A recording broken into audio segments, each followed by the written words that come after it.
Welcome back to Dex and Damage. I'm Idril Frostfoot. Today we're going to be trying something different with Spazzy McGee. We're going to be doing a talk show style type of format. We will be chatting over some stories and asking some questions. So be sure to stay tuned and see the hilarity that ensues. And let's go ahead and get into it. This is going to be casting and chatting.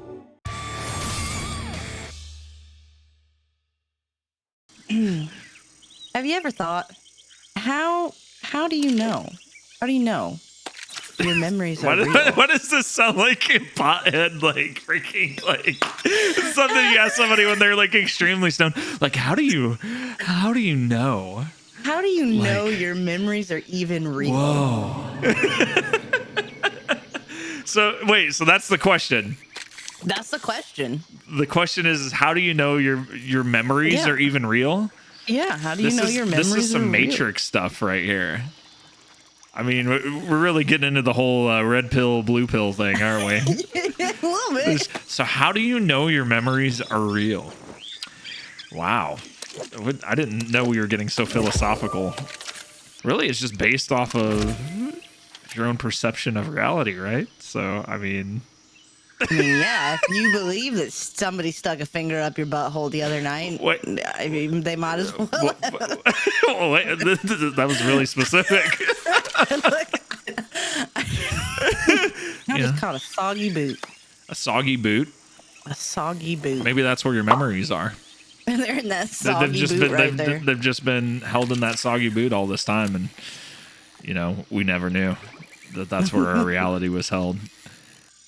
The story is titled "My Crush Is Now My Cousin." What? So it says, "This sounds super bad," I love it when a story always starts off, like this. This sounds super bad, but like, you got to level with me here. Like, you got to understand the whole thing behind it. Why I have a crush on my cousin. No, I don't. I do not need to understand that. When I was 7, my dad had introduced me and my family to his best friend. New family. Within his best friend's family, there was a kid about a year and a half older than me named Jack. It's always named Jack, right? It's always Jack. Jack. Come back, Jack. Come back to me, Jack. I was 7. He was 9 when we first met. So this person, we already know that they can't obviously do math since they said a year and a half. Instantly became really good friends to the point where we would call each other cousins. When I was 13 years old, I had developed this little crush on him that started small but grew by the time I was 14. Now get this, Jack had 2 cousins that came from Colombia, Brooke and Maddie, who were sisters, very close in age. His cousins were super nice and they were really fun to hang around with. But here's where it starts to get a little crazy. My dad has a younger brother named Michael. My mom and his younger brother named Chris. My uncles are very close in age. I believe only 2 years apart. And they're very close in age with Maddie and Brooke, too. I'd met with them when I was 14. We hit it off just as well as me and Jack had. Eventually, when I was like late 15, early 16 years old, Brooke and Michael got married. Actually, no joke. Obviously, this sucked for me since my uncle married my crush's older cousin. And after I had lost feelings fast for Jack, it low-key really sucked for me because this is the first actual real crush I had growing up. Me and Jack are still really good friends to this day. I had no longer have feelings for him, and he has a girlfriend. Now here's the icing on the cake. Maybe a year and a half-ish after that, so present day, Maddie and Chris had a baby.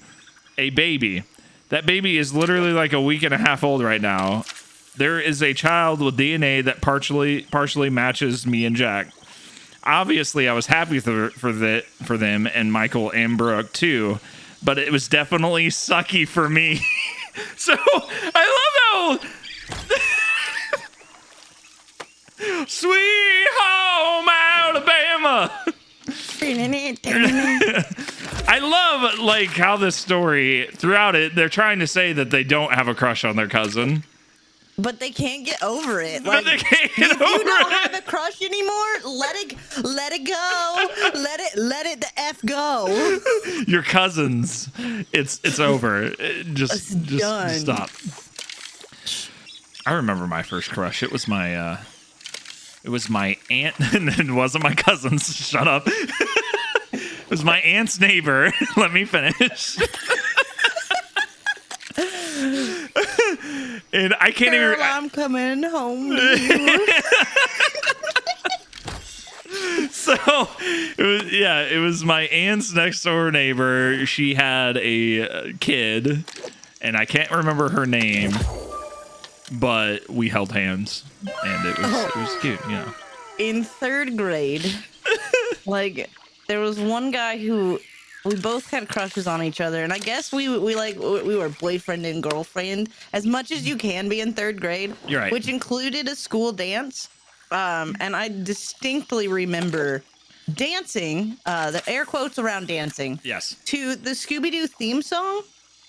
Except for we were just holding hands and jumping up and down in a circle.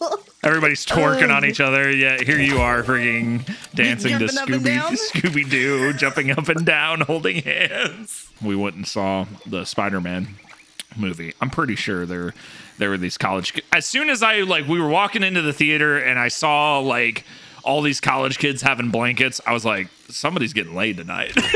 In the movie, somebody is getting a hand job right now.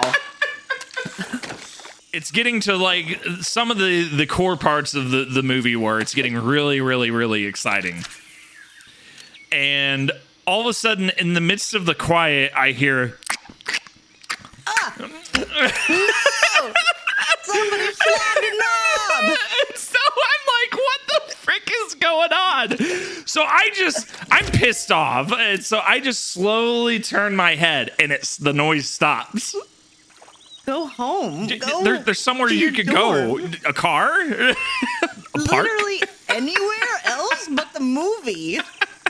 Let's tell you what your story is. We really went off track there. most of mine are just questions. Like, have you ever thought about what your theme music would be? Oh no, I already answered this the other day. It would be Fresh and So Clean by Outkast. No, that's it. That's the one. It doesn't even. There's no other song. Like, that's the only one I need. Like, so every time I do something cool, that song starts playing. I would It's like a customer comes up and they're like, "Can I speak to your manager?" And it's like, "I'm the manager." And then that song starts. Ain't nobody go. I'm dressed so fresh, so clean. Yeah, that's just like. And I just turn to the camera and I'm like, "Yeah," and walk away slowly. I don't even know what genre I would pick. Why do I feel like it would be a Panic at the Disco song? It should be just the greatest show. Boom! This is the greatest show! And I'm like, mic drop. Have you seen the little snow plower TikTok? It's like a little snow plow. And it's like, hello, I'm here to plow your snow. And also your mom. Let me see here. We all know the craze that is VR right now, right? Everybody got the VR systems, especially the Oculus Quest 2 over the holidays. Still to this day, they're freaking being sold out every time they hit my store, even. But the big thing is, and the creepy overlooking thing that comes with these Oculus Quests is the, meta and the metaverse and all that junk. So, apparently, somebody was taken advantage of in the metaverse. A virtual world. Yes, a virtual world, and they complained about it like it was the worst thing that. You have been AFK kicked from the game. You didn't move. That's a thing.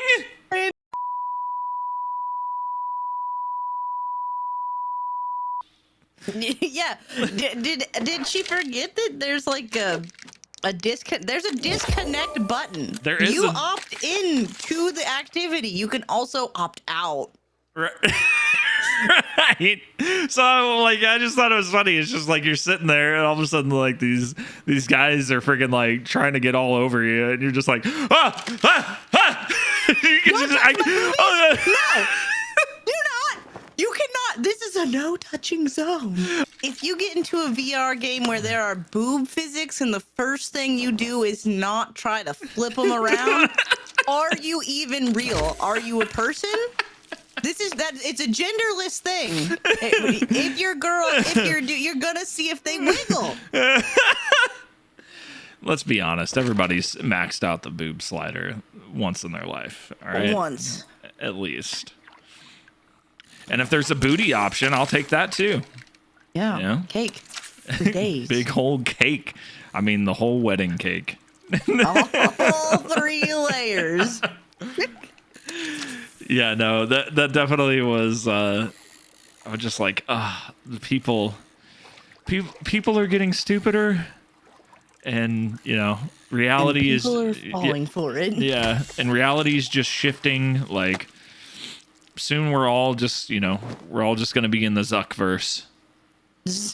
For that good Zuck. We're gonna get that good Zuck every day.